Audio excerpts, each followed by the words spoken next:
Hello friends, good afternoon, শুভ দুপুর, happy Sunday. আজ হলো রবিবার, সানডে।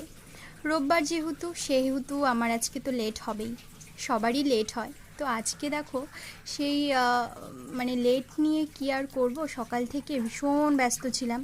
করেছি ভাত, রয়েছে শাক ভাজা, এটা ডাঁটা শাক ভাজা, আর করেছি আজকে স্পেশাল চিকেন কষা।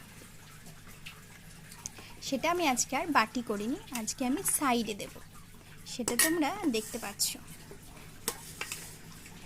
এরকম চিকেন কষা খেতে কে কে পছন্দ করো কমেন্ট করে জানিও।